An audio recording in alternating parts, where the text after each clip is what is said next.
si ishte të jetoje në Ninive, e vërteta pas mizorisë që e bëri Jonajn të ikte mjaftonte të shqiptojë emri. Niniva. Në shekullin e 8 para Krishtit, kjo fjalë e vetme bënte që tregtarët të ndryshonin rrugët, ushtrit të tërhiqeshin dhe nënat t'i përqafonin fëmijët e tyre më fort. Nuk ishte thjesht një qytet. Ishte adresa e terrorit të organizuar, kryeqyteti i një perandorie që e shndërroi mizorinë në politikë shtetërore. Dhe ishte pikërisht atje ku Perëndia dërgoi një njeri të vetëm, të parmatosur, me një mesazh prej 40 fjalësh. Jonajn nuk iku nga frikacakëria. Iku sepse e kuptonte se çfarë do të thoshte ajo thirrje. Për të kuptuar reagimin e Jonajt, duhet së pari të kuptoni se çfarë ishte Asiria. Po flasim për perandorinë e parë të madhe ushtarake të historisë njerëzore. Një makinë lufte që dominoi lindjen e mesme për gati 300 vjet, duke pushtuar territore që shkonin nga Egjipti deri në Persi, nga gjiri persik deri në malet e Anadollit. Në kulmin e saj, perandoria kontrollonte një sipërfaqe prej afërsisht 1.400.000 km². Për të pasur një ide, kjo korespondon me pothuajse të gjithë Evropën perëndimore të bashkuar.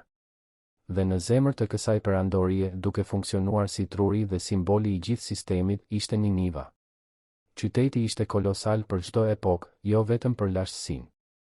Mure prej afërsisht 12 kilometrash gjatësi rrethonin perimetrin kryesor urban.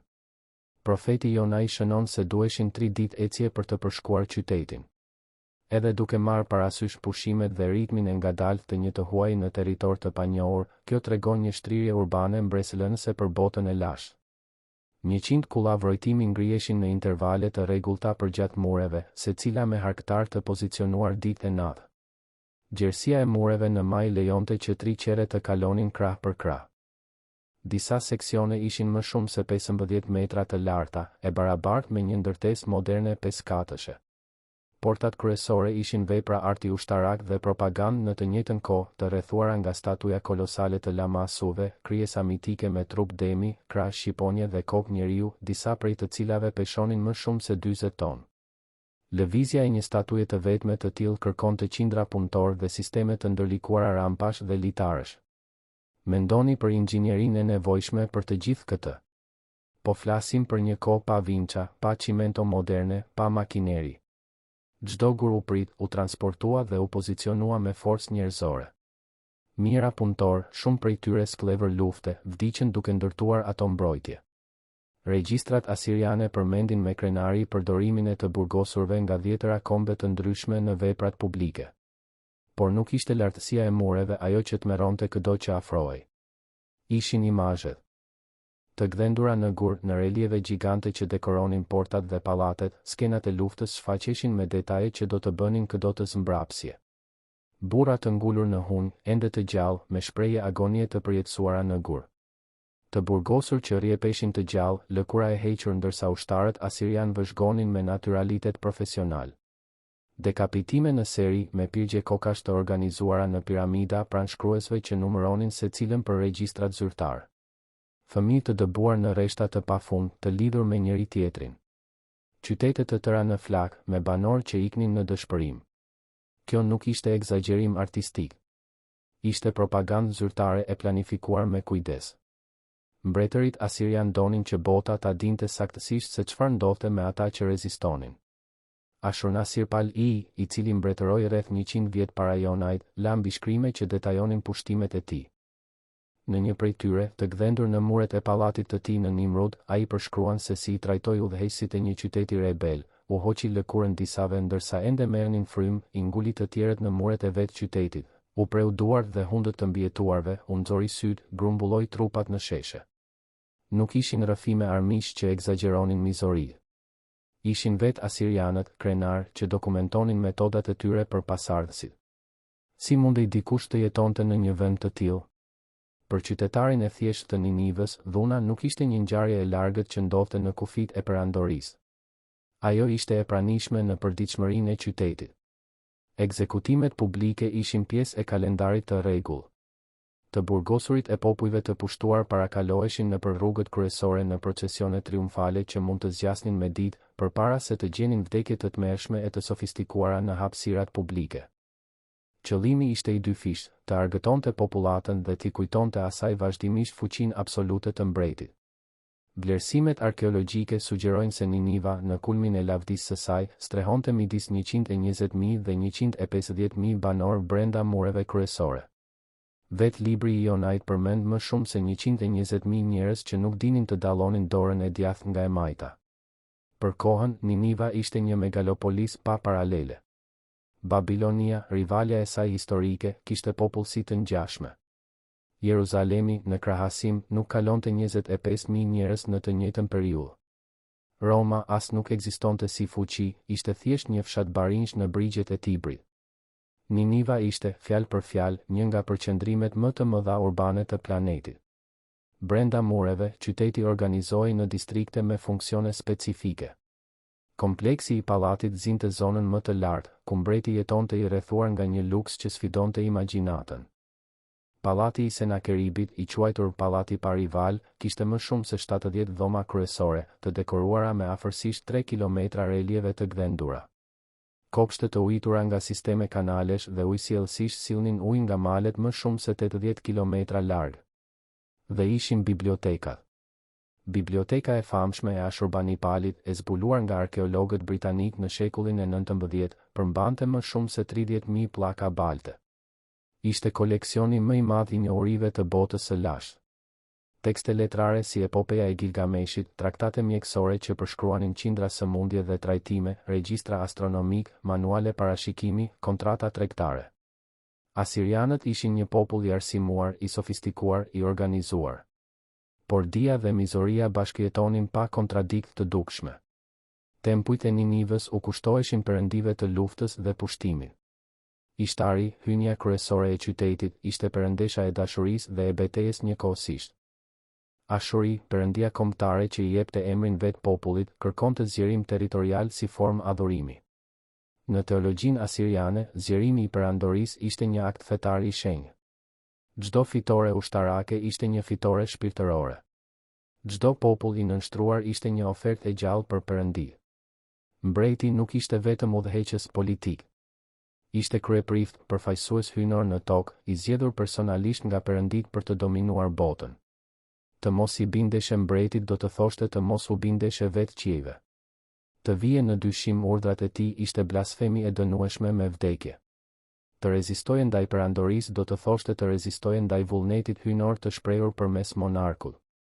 Konsideroni se çfarë do të thoshte kjo në praktikë. Një ushtar asirian nuk e ngulte në hunjë të burgosur pavarësisht fesë së tij. Ai e ngulte si shprehje të saj. Mizoria nuk ishte një devijim moral që duhej toleruar. Ishte doktrinë zyrtare që duhej festuar. Të tregoje mëshirë ndaj armikut të mundur do të ishte shenjë dobësie shpirtërore, një thyrje për perëndit që dhan fitoren. Mëshira ishte mëkat. Është në këtë kontekst që historia e Jonait merr dimensionin e saj të vërtetë. Libri i Jonait nuk specifikon saktësisht se kur ndodhen ngjarjet, por libri i dytë i mbretërve, kapitulli 14, vargu 25, përmend Jonain, birin e Amitajt, si profet që veproi gjatë mbretërimit të Jeroboamit I në Izrael, rreth viteve 790 deri në 750 para Krishtit. Kjo periudhë përkon me një fazë të dobësisë relative asiriane. Por edhe e dobësuar përkohësisht, reputacioni i Asirisë ishte tashmë i konsoliduar në gjak. Çdo hebre i njihte historitë. Çdo izraelit e dinte se çfarë u bënin asirianët popullatave të pushtuara. Dëbimi në masë ishte politikë standarde, e zbatuar sistematikisht në çdo pushtim të ri. Familje të tëra shkuleshin nga tokat e tyre stërgjyshore dhe transferoheshin në rajone të largëta të perandorisë. Qëllimi ishte thyrja e identiteteve kombëtare, përzierja e popujve, eliminimi i çdo mundësie për revolt të organizuar. Dekada pas Jonait, asirianët do të bënin saktësisht këtë me mbretërinë e veriut të Izraelit. Në vitin 722 para Krishtit, Samaria do të binte pas 3 vjetësh rrethimi dhe 10 fiset e veriut do të shpërndaheshin aq plotësisht sa do të zhdukeshin nga historia si entitete të identifikueshme. Jonai e dinte se çfarë po vinte. Kur Perëndia e urdhëron atë të shkojë në Niniv dhe të predikojë kundër qytetit, Jonai i kupton menjëherë implikimet. Teksti i Jonait, kapitulli 1, vargu 2, regjistron urdhrin hyjnor: "Çohu, shko në Niniv, në qytetin e madh, dhe prediko kundër tij, sepse ligësia e tyre u ngjit para meje." Një mesazh gjykimi të pashmangshëm. Shkatërim i paralajmëruar. por Jonaj e njihte karakterin e Perëndisë më mirë se shumë të tjerë. Ai e dinte se Zoti ishte mëshirues dhe i dhembshur. E dinte se nëse Niniva, sado e pamundur që dukej, pendohej, kishte një shans real që Perëndia të pezullonte gjykimin. Dhe kjo mundësi ishte absolutisht e padurueshme. Për Jonajin, Niniva nuk meritonte paralajmërim. Nuk meritonte mundësi pendimi. Meritonte vetëm shkatërim të menjëhershëm, të plot, pa shans mbrojtjeje. Ajo që ndjente Jonaj nuk ishte thjesht frikë personale. Ishte një përshtjellim i thellë moral. Vëzhgoni se çfarë bën ai si përgjigje ndaj thirrjes. Në vend që të shkojë në lindje në drejtim të Ninivës, Jonaj zbret në Jope, një port në mesdhe, dhe hipën në një anije për në Tarsis. Tarsisi ndodhej në skajin tjetër të botës së njohur, ndoshta në rajonin e Spanjës së sotme. Ishte pika më e largët që një hebre mund të imagjinonte. Jonaj nuk po ikte thjesht nga një mision i vështirë. Ai po përpiqej të vendoste distancën maksimale midis tij dhe çdo përfshirjeje me shpëtimin e Ninivës. Ikja e Jonajit nuk është frikacakëri e thjeshtë. Është një protestë teologjike e qëllimshme.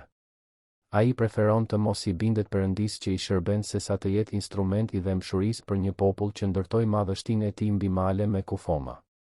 Në mendjen e tij, të predikonte për Ninivën do të thoshte të tradhtonte të gjitha viktimat e Asirisë. Do të thoshte t'u jepte xhelatëve një shans që ata nuk ja dhan kurrë askujt. Ajo që ndodh më pas është e njohur. Stuhia e dhunshme në det. Detarët pagan të tmerruar. Jonaj duke fjetur në fund të anijes.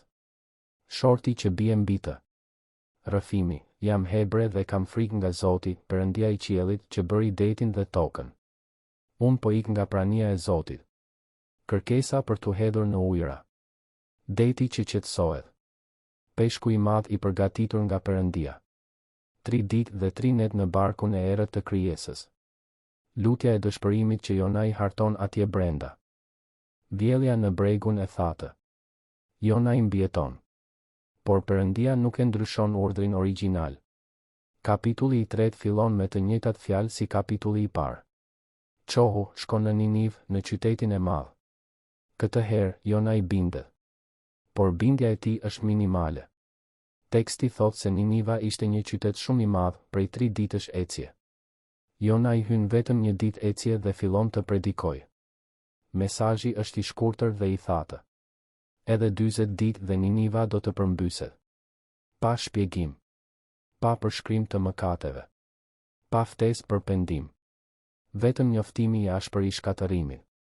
Jonaj përmbush germën e urdhrit hyjnor, por jo frymën e tij. Ai nuk dëshiron që kjo të funksionojë. Por funksionon. Qyteti më i dhunshëm i botës së lashtë, zemra e perandorisë së terrorit, i përgjigjet predikimit të një profeti të huaj ngurues me pendim të sinqertë. Teksti i Jonajit, kapitulli 3, vargjet 5 deri në 9, përshkruan reagimin. Njerëzit e Ninivës i besuan Perëndisë. Shpallën një agjërim publik. U veshën me grathore, nga më i madhi deri te më i vogli. Lajmi mbërriti te mbreti i Asirisë. Dhe ajo që ai bën sfidon çdo pritshmëri. Mbreti u ngrit nga froni i tij, hoqi mantelin mbretëror, u mbulua me grathore dhe u ul mbi hiri. Dimensiononi se çfarë përfaqëson kjo në kulturën asiriane. Mbreti i Asirisë konsiderohej pothuajse hyjnor. Autoriteti i tij vinte drejt për drejt nga Perëndia. Froni i tij përfaqësonte fuqinë kozmike mbi tokë. Personi i tij ishte i shenjtë, i paprekshëm, i pagabueshëm. Dhe ky mbret, duke dëgjuar mesazhin e një profeti hebre të një kombi të parëndësishëm, bën diçka absolutisht të paimagjinueshme, pranon fajin publikisht. Dekreti mbretëror që pason është i jashtëzakonshëm. As njerëzit, as kafshët, as qetë, as vend të mos provojnë asgjë. Të mos ushqehen dhe të mos pinë ujë. Por të mbulohen me grathore, si njerëzit ashtu edhe kafshët, dhe t'i thërasin me forcë Perëndisë. Dhe të kthehet secili nga rruga e tij e keqe dhe nga dhuna që është në duart e tyre. Frasa finale është zbuluese. Dhuna që është në duart e tyre. Mbreti pranon publikisht atë që e gjithë bota e dinte tashmë. Duart e Ninivës ishin të njollosura me gjak të pafajshëm. Agjërimi nuk është thjesht ritual fetar. Është rrëfim kombëtar. Asiria, që nuk i kërkoi kur falje askujt, po i kërkon falje një Perëndie që as nuk e adhuronte. Qyteti që ekspozonte mizorit e tij në relieve guri, tani mbulohet me hiri. Si ishte e mundur kjo? Disa studiues sugjerojnë kontekste historike. Në periudhën e mundshme të misionit të Jonait, Asiria përballej me vështirësi të brendshme. Murtaja, korrje të dështuara, eklipse diellore të interpretuara si paralajmërime të tmerrshme. Një eklips i plot i diellit ndodhi në vitin 763 para Krishtit. Ndoshta predikimi i Jonait mbërriti në një moment vulnerabiliteti shpirtëror kolektiv. Por teksti biblik nuk shpjegon psikologjinë e pendimit. Vetëm regjistron se ndodhi. Dhe regjistron përgjigjen hyjnore. Perëndia pa atë që bën, se si u kthyen nga rruga e tyre e keqe. Atëherë Perëndis i erdhi keq për të keqen që kishte thënë se do t'u bënte dhe nuk e bëri. Niniva kur syhet. Shkatërimi i njoftuar nuk vjen. Heshtje. Po Jonai? Si reagon profeti ndaj suksesit të misionit të tij? Jonai tërbohet. Absolutisht i indinjuar. Kapitulli i 4 zbulon zemrën e profetit në formë brutale. Ah, Zot! A nuk ishte kjo që thash kur isha ende në vendin tim? Prandaj iku në Tarsis. Sepse e dija që je një Perëndi mëshirues dhe i dhembshëm, i ngadalshëm në zemërim dhe i madh në mirësi, dhe që pendohesh për të keqen. Jonai nuk është i surprizuar nga mëshira e Perëndis. Ai e dinte gjithmonë se kjo mund të ndodhte.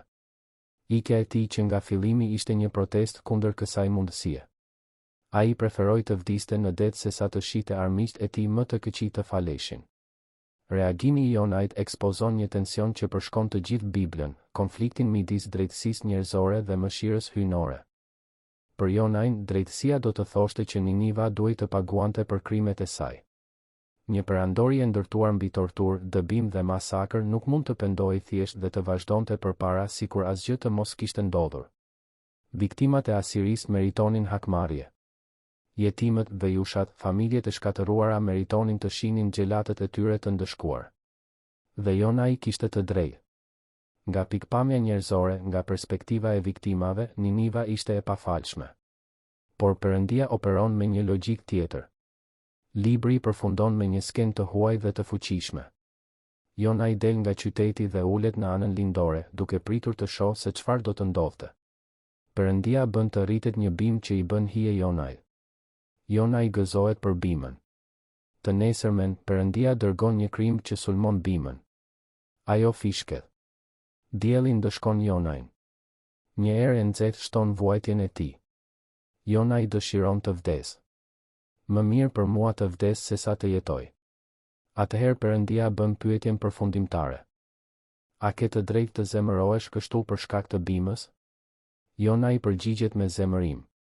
Kam të drejtë, po, të indinjohem deri në vdekje. Dhe Perëndia përfundon, ti ke dëmshuri për bimën, për të cilën nuk u mundove, që lindi në një natë dhe në një natë u zhduk. Dhe a nuk duhet të kem unë dëmshuri për Ninivën, qytetin e madh, në të cilin ka më shumë se 120.000 njerëz që nuk din të dallojnë dorën e tyre të djathtë nga e majta, dhe gjithashtu shumë kafshë. Libri përfundon saktësisht aty. Pa përgjigje nga Jonai. Pa përfundim narrativ. Pa pajtim. Vetëm pyetja hyjnore që bën jehon në heshtjen e shkretëtirës. Ky fund i papritur është i qëllimshëm. Pyetja nuk ishte vetëm për Jonain. Ishte për çdo lexues. Për çdo person që ka parë dikë dhe ka menduar, ky nuk meriton falje. Historikisht, pendimi i Ninivës nuk zgjati përgjithmonë. Asiria do t'i kthehej dhunës.